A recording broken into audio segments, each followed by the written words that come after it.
বিসমিল্লাহির রহমানির রহিম। আজ থেকে ৩ দিন ব্যাপী ভূমি সেবা মেলার উদ্বোধন হতে যাচ্ছে। ভূমি সেবা মেলার উদ্বোধনী অনুষ্ঠানে সম্মানিত সভাপতি, উপস্থিত মন্ত্রিসভার সদস্যবৃন্দ, বিভিন্ন মন্ত্রণালয়ের সিনিয়র সচিববৃন্দ, ডেভেলপমেন্ট পার্টনার্স, সারা দেশে ভূমি মন্ত্রণালয়ের কর্মকর্তা ও সদস্যবৃন্দ, সম্মানিত সুধীবৃন্দ এবং সারা দেশ থেকে ভূমি মেলায় যারা অনলাইনে সংযুক্ত হয়েছেন, সকল উপস্থিতিবৃন্দ, আসসালামু আলাইকুম। ভূমি কিংবা জমি সংক্রান্ত তথ্য হালনাগাদ করা কিংবা খাজনা প্রদান, এইসব বিষয়গুলো সম্পর্কে ইতিমধ্যেই আপনারা যারা আলোচনা করেছেন কম বেশি তাদের কাছ থেকে আমরা জেনেছি, আমরা সকলেই কম বেশি তাদের কাছ থেকে শুনতে পেয়েছি বা জেনেছি।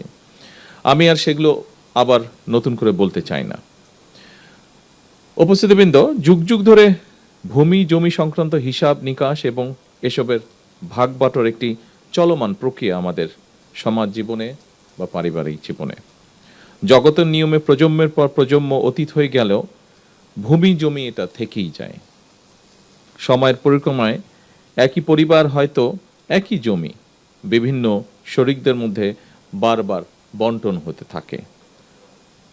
ফলে সঙ্গত কারণেই একই পরিবার এবং স্বজনদের মধ্যে বন্টন প্রক্রিয়া কিংবা বিক্রি সূত্রে জমির মালিকানাও বারবার পরিবর্তন ঘটতে থাকে। শুধু যুগ যুগ নয়, বলা যায় শতাব্দীর পর শতাব্দী ধরেও ভূমি জমির মালিকানা এইভাবেই নির্ধারিত হয়ে আসছে। আজ থেকে হয়তো 100 বছর আগে যেই জমির মালিক ছিলেন মাত্র একজন মানুষ, বর্তমানে সেই জমির মালিক হয়তো অনেক বেশি সংখ্যক মানুষ।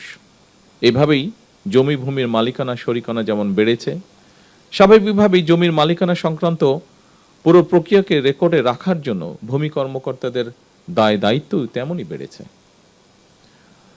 মালিকানা, খাজনা, দলিল, খতিয়ান, দাগ, পর্চা, নামজারি, জমা খারিজ, মৌজা, সিএস, আর এস বা ডিএস, এই শব্দগুলোর সঙ্গে জমির মালিক মাত্রই কম বেশি পরিচিত সারা দেশময়।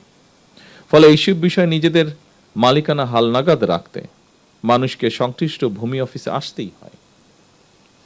তবে প্রযুক্তিগত উন্নয়নের সাথে সাথেই ভূমি ব্যবস্থাপনাও আধুনিকরণ হয়েছে। সেবা গ্রহীতাগণ নিজের জমিজমা সংক্রান্ত বিষয়গুলি বর্তমানে ঘরে বসেই অনলাইনে সম্পন্ন করতে সুযোগ পাচ্ছেন। এমনকি যারা অনলাইনে নিজের জমিজমার খাজনা প্রদান কিংবা প্রয়োজনীয় কার্যক্রম করতে সক্ষম নন, তাদের জন্য রয়েছে ভূমি সহায়তা সেবা কেন্দ্র। বেসরকারি উদ্যোক্তাদের পরিচালনায় ইতিমধ্যেই দেশের 61টি জেলায় বর্তমানে 893টি ভূমি সেবা সহায়তা কেন্দ্র চালু রয়েছে। এসব কেন্দ্র থেকে নির্ধারিত সেবা মূল্যের বিনিময়ে নাগরিকগণ সহজেই ভূমি সেবার আবেদন করতে পারছেন এবং সরকারি ফি পরিশোধ করতেও সক্ষম হচ্ছেন। পর্যায়ক্রমে দেশের প্রতিটি ইউনিয়নে এ ধরনের আরও ভূমি সেবা সহায়তা কেন্দ্র স্থাপনের পরিকল্পনা সরকারের রয়েছে এবং একই সাথে পাশাপাশি নাগরিকদের হাতের মুঠোয় ভূমি সেবা পৌঁছে দিতে চালু করা হয়েছে মোবাইল অ্যাপ, যার নাম দেওয়া হয়েছে, খুব সম্ভব অ্যাপটির নাম দেওয়া হয়েছে ভূমি। সম্মানিত উপস্থিতিবৃন্দ, আমি মনে করি ভূমি জমি ব্যবস্থাপনা যত বেশি আধুনিক এবং প্রযুক্তি নির্ভর করা যায়, জমি সংক্রান্ত বিরোধ সম্পত্তির পথও খুব সম্ভবত তত বেশি সহজ হয়ে যায়। জমি ব্যবস্থাপনার ক্ষেত্রে অনলাইন সুবিধা নিশ্চিত করায় আমি ব্যক্তিগতভাবে বিশ্বাস করি জমিজমা সংক্রান্ত দুর্ভোগ অনেকাংশেই লাঘব পাবে। একই সঙ্গে জমিজমা সংক্রান্ত বিরোধকে কেন্দ্র করে ভূমি অফিসগুলোতে মধ্যস্বত্বভোগীদের দৌরত্ব কমবে ইনশাআল্লাহ। চলমান এই ভূমি সেবা মেলা আধুনিক ভূমি ব্যবস্থাপনা এবং নাগরিকদেরকে নিজেদের দায় দায়িত্ব সম্পর্কেও আরও সচেতন করবে। সম্মানিত উপস্থিতিবৃন্দ, দেশের জনসংখ্যা বৃদ্ধির সঙ্গে সঙ্গে একটি খুব গুরুত্বপূর্ণ বিষয় যে আমাদের মাথাপিছু জমির পরিমাণও কমে আসছে। ফলে জমির অর্থনৈতিক মূল্য যেমন বাড়ছে, তেমনি জমি নিয়ে বিরোধ, মামলা, মকদ্দমা এবং জটিলতাও বাড়ছে একই সাথে। অনেক ক্ষেত্রে এসব বিরোধ ব্যক্তি ও পরিবারের শান্তিও নষ্ট করার পাশাপাশি জাতীয় উন্নয়ন কর্মকাণ্ডেও প্রতিবন্ধকতার সৃষ্টির কারণ হয়ে দাঁড়িয়েছে। এমন বাস্তবতায় ভূমির পরিকল্পিত ব্যবহার, নির্ভুল রেকর্ড সংরক্ষণ এবং দক্ষ ব্যবস্থাপনা বর্তমানে সময়ের অপরিহার্য দাবি। উন্নত প্রযুক্তি ব্যবহার করে জরিপ কার্যক্রম পরিচালনার মাধ্যমে নির্ভুল ভূমি রেকর্ড প্রস্তুত করতে ভূমি মন্ত্রণালয় কাজ করছে। একই সঙ্গে ভূমি প্রশাসনের প্রায় সকল সেবাকে ডিজিটাল প্ল্যাটফর্মে নিয়ে এসে নাগরিকদের জন্য সেবা গ্রহণকে আরো সহজ, দ্রুত এবং কার্যকর করারও উদ্যোগ নেওয়া হয়েছে। আমাদের লক্ষ্য এমন একটি ভূমি ব্যবস্থাপনা গড়ে তোলা যেখানে ভূমি সেবা গ্রহণের জন্য মানুষকে আর অযথা অফিসে ঘুরতে হবে না, যা আমরা ভিডিওতে একটু আগে দেখেছি। সেরকম একটি পরিবেশ আমরা চাই, অথবা দুর্নীতি কিংবা হয়রানির শিকারও হতে হবে না।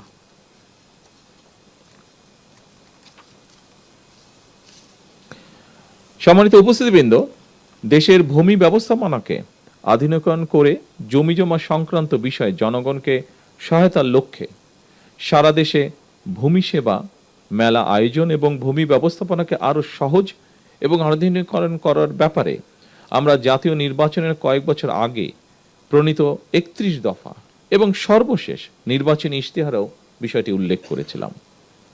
আজ থেকে সারা দেশে ৩ দিন ব্যাপী এ ধরনের ভূমি সেবা মেলার আয়োজনের মাধ্যমে সরকার জনগণের কাছে আরো একটি নির্বাচনী ইশতেহার পূরণ করতে যাচ্ছে ইনশাআল্লাহ।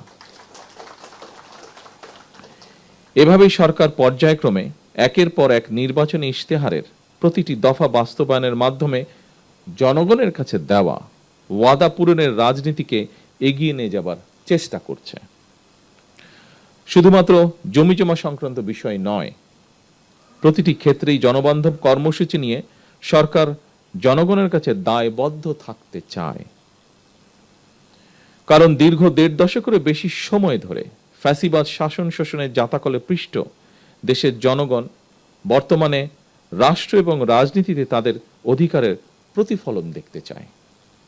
এ কারণেই বর্তমান সরকার রাষ্ট্র পরিচালনার প্রথম সপ্তাহ থেকেই নির্বাচনী ইশতেহার এবং জুলাই সনদের প্রতিটি দফা পর্যায়ক্রমে বাস্তবায়নের দিকে মনোযোগ দিয়েছে।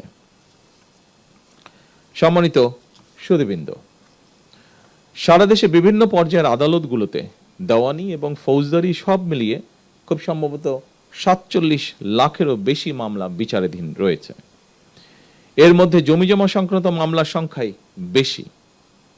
সুতরাং এই মুহূর্তে সরকারের সামনে প্রধান প্রায়োরিটি হচ্ছে আদালতে বিচারাধীন মামলা দ্রুততম নিষ্পত্তি।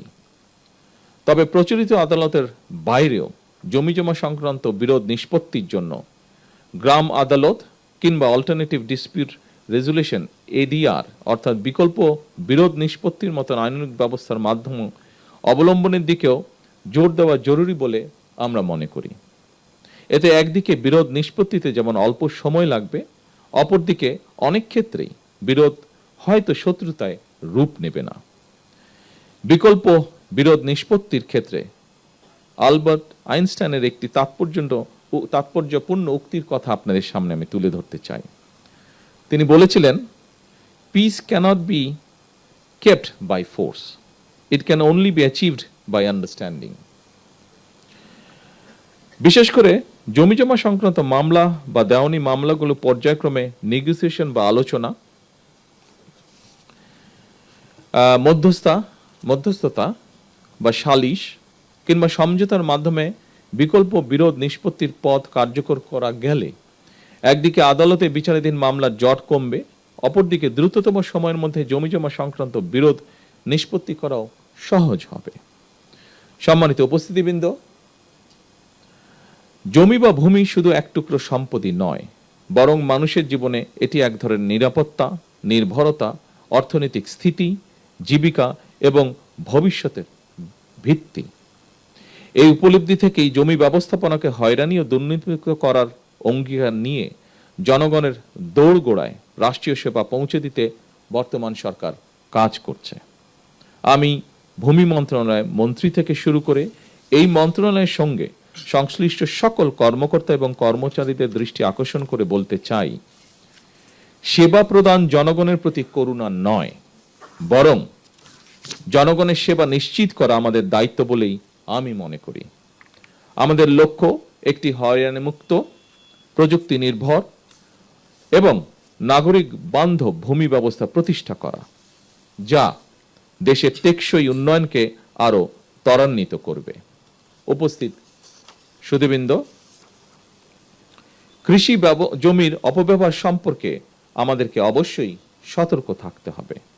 কৃষি, অকৃষি জমি কিংবা এক ফসলি, দুই ফসলি বা তিন ফসলি জমির ব্যবহার এবং ব্যবস্থাপনা নিয়ে হয়তো অন্য একটি ইভেন্টে আমরা আলাপ করতে পারি। তবে আজ থেকে সারা দেশের সকল জেলা উপজেলায় শুরু হওয়া ভূমি মেলার মাধ্যমে জনগণ নিঃসন্দেহে উপকৃত হবেন।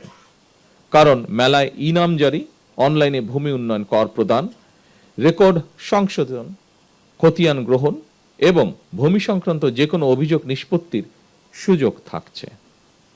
অনুষ্ঠানে আপনাদের সঙ্গে যুক্ত হতে পেরে ঢাকা এবং ঢাকার বাইরে অবস্থানকারী সকল কর্মকর্তাবৃন্দের সঙ্গে যুক্ত হতে পেরে আমি আনন্দিত এবং গর্বিত। সম্মানিত সকল উপস্থিতিবৃন্দ, একটি আধুনিক রাষ্ট্র গড়ে তুলতে স্বচ্ছ, জবাবদিহিমূলক এবং জনবান্ধব ভূমি ব্যবস্থার বিকল্প নেই। আমি এই ভূমি মেলার সাফল্য কামনা করছি। আল্লাহ হাফেজ। বাংলাদেশ জিন্দাবাদ। প্রবাসীদের জন্য নির্মাণ হচ্ছে দেশের প্রথম স্মার্ট সিটি, যেখানে থাকছে স্কুল, মসজিদ, হাসপাতাল, সুইমিং পুল, হেলিপ্যাড, পাঠাগার, জিম, সুপারমার্কেট, শিশু পার্ক সহ সকল নাগরিক সুবিধা। মাত্র 30 লাখ টাকা বিনিয়োগে মিলছে আকর্ষণীয় ফ্ল্যাট। প্লাটিনাম ইনভেস্টরদের জন্য ঢাকা বিমানবন্দরে ভিআইপি প্রোটোকল সুবিধা। বিস্তারিত জানতে যোগাযোগ করুন স্ক্রিনে দেয়া হোয়াটসঅ্যাপ অথবা ইমো নাম্বারে।